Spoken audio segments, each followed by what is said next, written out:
진로를 선택하는 가장 올바른 선택. 진로 레시피.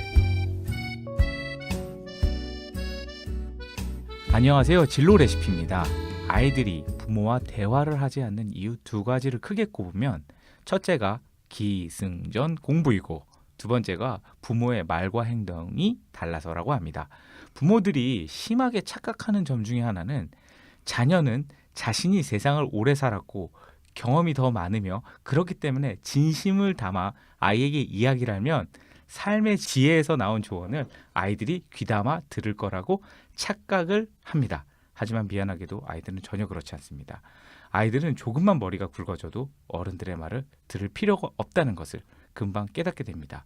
그리고 부모의 행동만 바라봅니다. 오늘 서울 송파구 꿈마루 센터에서 직업체험과 토크 콘서트를 진행하고 계신 임승대 액터스쿨의 임승대 대표님을 모시고 이와 관련한 이야기를 나눠보도록 하겠습니다. 안녕하세요. 네, 안녕하세요. 연기자분과 함께 또 이렇게 네. 방송을 진행합니다. 아유. 오셔서 너무나 반갑습니다. 안녕하세요. 예. 저는 송파구 DNA입니다. 송파구 DNA 동네 아저씨입니다. 이제 그럼 학생들과 이렇게 네. 뭐라 그럴까요? 이제 소통이라는 단어는 좀 너무 포괄적이고 이렇게 뭐라 그럴까? 연기를 가리키시다 보면 네. 그 연기의 힘이 그런 게 있대요. 그 뭐 정신과 치료에도 쓰이기 있고 연기를 하다 보면 막 몰입돼서 막 아까 이제 제가 인트로에서 읽은 소통이 안 됐던 엄마하고 얘기하지 않았던 것도 막 터져 나올 것 같기도 하고 그러거든요. 네. 아이들과 이제 그런 연기 수업 그런 체험을 하면 어떤 사연들이 나오는지 좀 궁금합니다. 뭐 정말 생각지도 못했던 정말 어마어마한 사연들이 많이 나와요. 그러니까 가정사부터 시작해서 또 자기의 생각들 또는 이성관계에 대한 부분들 정말 어마어마했던 부분들이 쏟아져 나옵니다. 그러시면 이제 대표님의 젊은 시절, 청소년 시절과 비교했을 때 요즘의 청소년들을 좀 어떻게 이해하면 좋을까요? 그러니까 저희 기성세대가 느꼈던 시대보다는 저희 청소년들이 느끼는 고통은 더 많아요. 왜냐하면 저희 때는 할 게 굉장히 많았어요. 모든 게 완벽하게 이루어지지 않은 상태였고 틈이 굉장히 많은 시대라고 보면 지금에 살아가는 청소년들은 정말 틈없이 빽빽한 곳에 들어가야 되는 그런 답답함을 안고 사는 세대거든요. 그렇기 때문에 우리가 조금 더 관심을 가져주고 또 기다려주고 이해하는 그런 시간들이 많이 필요로 합니다. 네. 그럼 이제 그 아이들 왜 부모님과 대화를 못하게 되는 걸까요? 일단은 부모님들이 아이들의 이야기를 안 들어주신다고 하더라고요. 그 친구들이 그렇게 얘기를 해요. 그리고 답답하다. 제일 많은 게 답답하다. 나를 이해하려고 하지 않고 자꾸만 나만 이해해라라고 말씀을 하신다 부모님들이. 그리고 이제 뭐 아버님들 같은 경우에는 이제 뭐 이렇게 또 직장생활 끝나고 오시니까 피곤하시고 또 아빠는 술만 먹으면 행복해하시고 집에 오면 우리를 원수처럼 바라보신다. 왠지. 네네. 네네네. 네, 저도 많이 반성하는 부분인데요. 네. 그 아이들이 일단은 부모님들과 이야기를 할 때 이야기할 수 있는 분위기를 못 만들어 주시는 것 같고요. 또 아이들이 이야기할 때 좀 잘 들어주셔야 되는데 아이들이 마음을 꺼내놓기 전에 일단은 차단을 하신다는 거죠. 그러니까 네가 그래. 그래서 네가 그거밖에 안 되는 거야. 그러면서 더 심한 경우는 옆집 애를 바라봐. 제일 안 좋은 게 비교하는 거거든요. 옆집 애 가보면 걔도 다른 문제가 있을 거예요 분명. 그런데 좋은 부분만 보고 우리 아이의 나쁜 부분과 결합해서 본다면 정말 안 좋은 비교인 것 같아요. 누군가랑 비교한다라는 건. 내 자식인데. 그렇죠. 그렇죠. 그러면 네. 이제 그 대표님께서 이제 꿈이 이 연기자인 친구들을 이제 많이 만나시잖아요. 네네네. 그럼 이제 그 부모님들도 만나시는데 네. 그 부모님들은 네. 어떻게 말씀하는지 그러니까 아까 이제 부모와 대화하지 않는 이유에 대해서 이제 말씀을 해주셨는데 아이들의 입장에서 그럼 이제 부모님들의 입장에서 아이들 어떻게 바라보고 계신지 부모님들이 봤을 때는 뭐 답답하다. 도저히 이해할 수 없다. 그다음에 어디에 맞춰줘야 될지 모르겠다라고 말씀을 하세요. 그게 왜냐하면 저희 때의 청소년기와 지금의 청소년기는 확연히 달라요. 조건도 다르고 그다음에 아이들의 또 신체적인 발육도 다르고 생각하는 게 지금 아이들의 우리가 어렸을 때 느낌의 그 아이들의 그 수준을 생각하시면 안 돼요. 더 높게 생각하고 있습니다, 아이들이. 다만 표현을 안 할 뿐이지. 그러니까 표현하는 방법에 대한 부분이 굉장히 중요하다고 생각을 해요. 부모 자식 간에 서로 표현을 하고 이야기를 하고 그런 과정에서 서로 완충작용을 해서 조금 보듬어서 잘 나아갈 수 있는 어떤 길이 생기는데 서로 이야기를 하기 싫어하고 이야기를 해도 안 들어주니까 말을 안 하게 되고 그러니까 더더욱 그런 갭이 더 늘어나고 충돌이 더 많이 생기는 것 같아요. 그러니까 부모님들이 항상 저한테 와서 아이들에 대해서 오히려 저한테 뭐 많이 물어보거든요. 우리 아이 어때요? 뭔데 제가 볼 땐 전혀 문제가 없는데 집에 오면 문제라는 거예요. 저도 저희 네. 아이 키우면서 그런 게 있죠. 제가 아는 제 아이와 그 뭐 선생님이 얘기한 저희 아이와 다르니까 네. 너무 궁금하죠. 그 갭의 맞아요. 이유를. 예. 그러니까 아이들에게도 사회가 있거든요. 그렇죠. 그 그룹 안에서 속해 있는 자기 어떤 부분이 있고 그다음에 아이들도 분명히 집에 오면 휴식을 하고 싶고 뭔가 집에서 뭔가 좀 이렇게 힐링을 하고 싶어 하는데 집에서 어떻습니까 우리 학원으로 보냅니다 무조건 아. 야 이거 타고 가 이러는데 안 그러세요?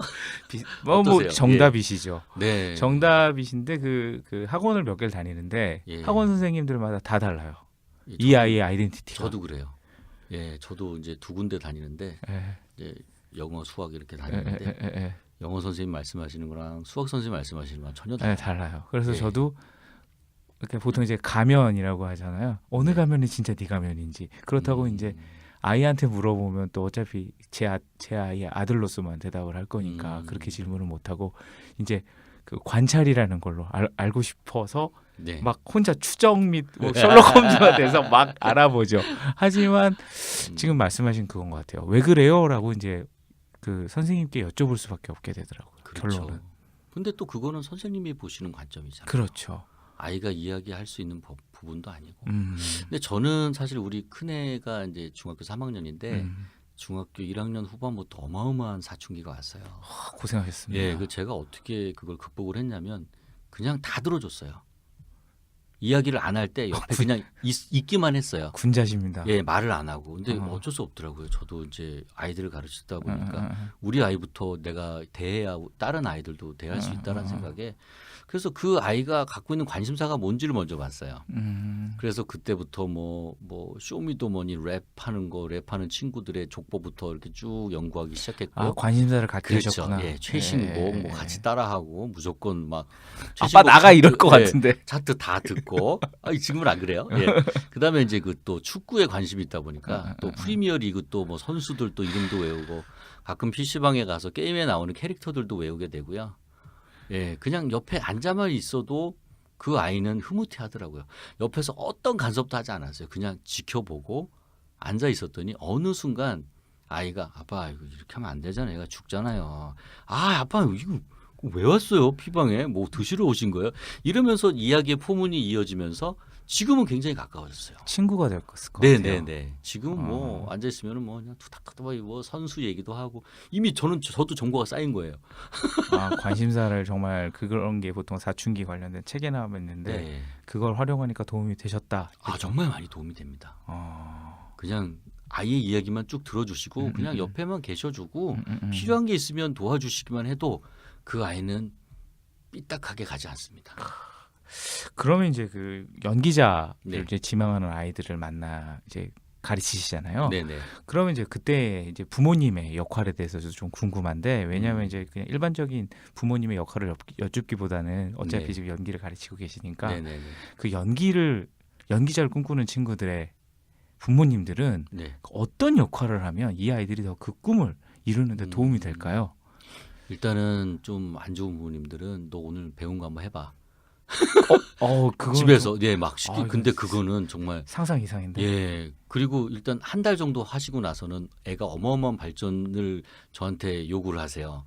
또 한 달 동안 뭐 했니? 이렇게 아이한테 이야기하는 경우가 있는데 아이고 그거는 정말 아이가 이제 겨우 이제 싹을 땅에 심은데 콩을 심었는데 예, 그 싹도 나지 않는데 그냥 열매가 왜 열매가 들어가. 맺히지 않느냐라는 거랑 똑같은 말씀이시고요. 어.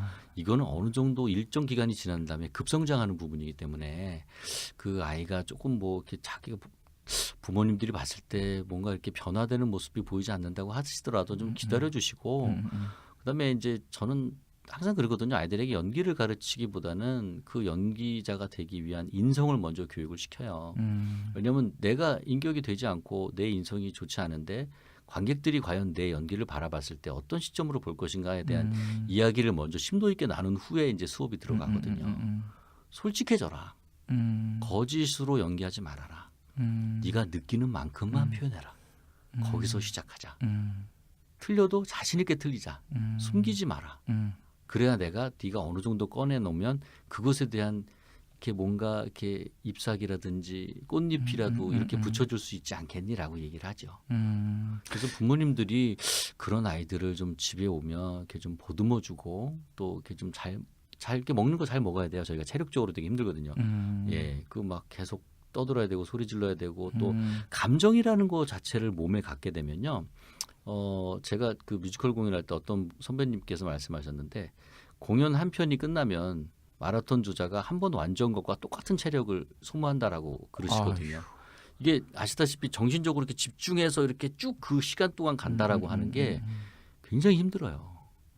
예, 그 왜 어떤 부모님들은 아니 얘가 왜 연기 수업만 갔다 오면 얘가 맹해지고 아무것도 못하죠, 막라고 하시는데 그만큼 다 쏟아내고 가셨다라고 생각하시면 됩니다. 지금 이제 얘기를 연기자를 준비하는 아이들의 이제 부모님의 역할에 대해서 여쭙는데 네, 듣다 보니까 이제 기다려주는 거, 네, 뭐 이런 얘기를 해주시니까 뭐 다른 부모님들도 꼭 알아야 될 이야기가 아닌가라는 생각이 들어요. 예, 그러니까 뭔가 바로 결과물을 얻으시려고 하지 말고 또 다른 학원도 그렇잖아요. 야, 너 지금 학원 다닌 지가 몇인데 지금 수학 점수가 이러니 야, 야 학원 다니나 안 다니나 똑같네. 야, 너 거기 뭐 무슨 뭐 전기값 들어 다니니 막 이렇게 말씀하시거든요. 그렇죠. 점수가 네. 변동이 없으면 바로 일어나는 일들이죠. 그러니까요. 예. 그러니까 그런 어떤 기다리는 과정이 그냥 뭐 그렇죠. 연기자를 준비하는 부모님들, 아이들의 부모님 기다리고 믿어주고 그러니까 그런 거죠. 격려의 말 한마디 아이에게. 그러면 이제 그 진로에 대해서 이제 네, 이제 꿈마루 센터에서 이제 이제 학생들 관련 콘서트도 진행을 하시니까 진로에 관해서 이제 뭐라 그럴까요? 갈등이 있을 경우도 있을 것 같아요. 부모님과 아이들의. 그렇죠. 그럴 아이들이 예. 특히 이제 연기자를 또 가르치다 보니까 나는 네. 하고 싶은데 부모님은 반대하는 경우를 만날 수 있을 것 같고요. 네. 이럴 때는 보통 어떻게 부모님들이 좀 올바로 아니면 좀 현명하게 대처하면 좋을까요? 저는 그렇게 생각을 해요. 일단 그 학생이 좋아하는 일을 시키세요. 그리고 그 학생이 그 좋아하는 일을 잘하게 만드시면 됩니다. 라고 하거든요. 역으로 학생들에게도 넌 뭘 좋아하니? 그럼 네가 좋아하는 걸 잘하기 위해서 무엇이 필요할까? 이러면 충돌이 없는데 안 돼! 이러면 그 순간부터 뭐 어마어마한 일들이 벌어지죠. 그리고 아이는 아이대로 노력을 하고 있고 또 부모님이 보실 때는 야, 너 그래가지고 되겠니? 라고 하는 완벽주의자적인 시선으로 바라보신단 말씀이죠. 그렇죠. 되겠어? 너보다 그러다 보니까 뭐, 아까도 그렇죠. 말씀하셨다시피 아이들은 집이 힐링의 장소가 돼야 되는데 집이 또 하나의 고문의 장소가 되지 않나. 그렇죠. 그래서 아이들이 숨 쉴 수 있는 부분이 좀 필요하지 않나 싶어요. 그래서 그렇기 때문에 내 얘기를 잘 들어주는 친구를 만나러 나간다거나 또는 집에 잘 안 들어오려고 한다거나 그런 친구들이 상담을 하다 보면 굉장히 많은 대다수가 발견이 되거든요. 그런 어떤 소통의 마당 네네. 그런 곳이 돼야 이제 집이라고 하는 네, 곳이 집은 정말 편하게 쉴 수 있는 공간이 돼야 된다고 생각을 해요. 그래야지 이제 아이와 진로 이야기라든지 여러 가지 그렇죠. 이야기를 할 수 있다. 네네. 이렇게 그러니까 소통이 돼야 이제 뭐 모든 게 다 기본이 갖춰지는 거네요. 얘기를 그렇죠. 듣다 보니까. 예. 그럼 이제 뭐 그런 사례 같은 게 있었네. 예를 들면 자기는 연기자가 되게 하고 싶은데 부모님은 반대해서 네. 좀 성공 사례를 이끄신 경우가 혹시 있으신가요? 있었어요. 예, 한 번은 저기 그 조금 이제 좀 불편한 친구가 한 명이 왔어요. 근데 그 특수학교를 통해서도 조금 적응을 못한 친구죠. 대인기피증이 있고 약간 자폐적인 그 친구가 일단은 그냥 어떤 사회생활을 배우기 위해서 저에게 이제 왔는데 저는 놀라운 사실을 발견했어요. 이 친구가 암기를 잘하고요. 표현력이 뛰어나다는 걸 제가 발견했어요. 그것도 참 네. 발견하실 수 있는 능력도 참. 그래서 필요하죠. 제가 감히 어머니께 말씀드렸어요. 우리 이 친구를 제가 대학에 한번 보내보겠습니다. 연극영화과에 진학을 한번 해보겠습니다. 난리가 나셨죠. 아니 저는 그걸 바라는 게 아니고 얘가 그냥 사회생활만 아이들하고 이렇게 그 클래스에서만 적응할 수 있는 방법만 알려주시면 됩니다라고. 아니요, 저는 더 욕심이 많는데요. 한번 저를 믿어보시겠습니까? 그 친구가 연기를 할 때 가장 행복해 보이는 거예요. 그리고 연기를 할 때 정말 집중해서 잘하고 그것 때문에 아이들과 잘 어울리게 되는 거예요. 왜냐하면 그 아이들도 같은 꿈을 꾸고 있으니까 이야기가 통하는 거예요. 그러다 보니까 사회성이 저절로 그냥 좋아지게 될 수밖에 없고요. 결국은 그 친구가 대학 수시로 입학을 했어요. 놀랍게. 되게 기분 좋으셨겠어요. 너무너무 좋았고 그 어머님은 너무 좋아하셨어요. 예, 사과 한 박스 들고 오시더라고요. 아니 사과를 하시는 게 아닌데 왜 사과를 갖고 오셨어요? 뭐라 그럴까요? 이런 것들이 이제 좀 이렇게 미담 사례들이 좀 네. 감동을 주는 경우가 있는데, 그러니까 배우이기도 하고 한다라는 거는 이제 인간관계를 표현하시고 이제 다루시는 직업이시잖아요. 네. 그냥 좀 무식한 질문인데 소통의 핵심, 네. 어떤 관계의 핵심이 뭐라고 생각하세요? 나는 저 사람보다 부족하다라고 생각하고 접근하시면 됩니다. 내가 아이에게 더 배울 게 많다라고 부모님들도 학생에게 접근하면 그 아이가 마음을 열기 시작하고 실제로 배울 게 많아요. 저는 연기를 하면서도 정말 제가 많이 잃어버리는 순수함에 대한 부분을 어린 친구들에게 많이 배워요. 5살, 6살. 그 친구들은 꾸밈이었거든요. 야, 연기를 저렇게 해야 되는데 나는 왜 이렇게 꾸미면서 할까라고 반성도 많이 하게 되고 그 친구들이 생각하는 감정의 폭이 굉장히 너무 아름다워요. 바라보는 시각이 저는 이미 세상과 타협하고 이러다 보면 삐딱하게 바라보는데 그 친구들은 있는 그대로 표면을 보지 않고 마음을 보더라고요. 야, 그걸 보면서 정말 대한민국의 미래는 밝고 우리 어린 친구들에게 어른들이 배워야 될 게 더 많구나라는 걸 느낍니다. 그럼 이제 현장에서 이제 네. 가르치셨던 학생들을 여기서 현장이란 영화 현장, 드라마 네네. 현장 이런 데서 네. 가르치셨던 학생들을 만나면 좀 어떠세요? 뿌듯하죠. 행복합니다. 얼마 전에 이제 그 제 제자 중에 한 분이 이제 군대 갔던 강하늘 군인데. 진짜요? 네네네. 제가 중학교 2학년 때부터 가르쳤는데 네. 대학도 잘 진학하고 그다음에 이제 2014년도에 이제 엔젤아이즈라는 드라마를 통해서 전 모르고 갔는데 뒤에서 누가 막 백허그를 하면서 부둥켜 안더라고요. 돌아보니까 하늘인 거예요. 선생님 막 그러면서 너무 좋았어요. 그래서 진짜 내가 사랑하는 제자와 함께 같은 작품 속에서 만나니까 너무너무 행복하더라고요. 이게 제자라는 개념은 아닌 것 같아요. 그런가요? 이게 약간 네. 제자인데 후배? 그렇죠. 나중에는 동료? 예. 호칭이 이게 참. 그렇게 되더라고요. 근데 되게 좋으실 것 같아요. 너무 좋아요. 너무너무 좋아요. 제자가 아니라 후배를 키우시니까. 그렇죠. 정말 부러운 직업이십니다. 저보다 잘 되니까 더 좋더라고요. 그렇게 되는구나. 오늘 정말 이렇게 유쾌한 이야기를 많이 들려주셨어요. 지금 저도 지금 이야기를 들으면서 어떤 소통, 관계의 네. 핵심을 내가 상대방을 리스펙. 보통 이제 아까 힙합하는 친구들이 리스펙이라고 하잖아요. 리스펙. 그러니까 내가 나는 상대방보다 못하다. 상대방을 존중하는 태도가 참 도움이 된다라고 말씀을 해주셨는데 나는 그렇지 못해서 힘들었을 수도 있겠다라는 생각을 방송을 진행하면서도 네. 찰나에 했습니다. 저에게 깨달음을 주셔서 많이 내려놓으면 됩니다. 사실 저도 젊을 때 이렇게 내려놓으면 없어지는 줄 알았는데요. 오히려 내려놓으면 더 많은 것들이 채워지더라고요. 지난 시간에는 어떻게 이렇게 긍정적이셨어요? 여쭙더니 네. 웬만한 고난은 다 겪으면 이렇게 됩니다라고 얘기하셨는데 그렇다면 어떻게 이렇게 내려놓으시게 되셨어요? 없었으니까요. 갖고 있는 게. 정말 저는 아무것도 없는 제로부터 시작을 했어요. 뭐 백이 있는 것도 아니고 뭐 여러 가지 뭐 좋은 조건이 있는 것도 아니고 가정 환경이 좋았던 것도 아니고요.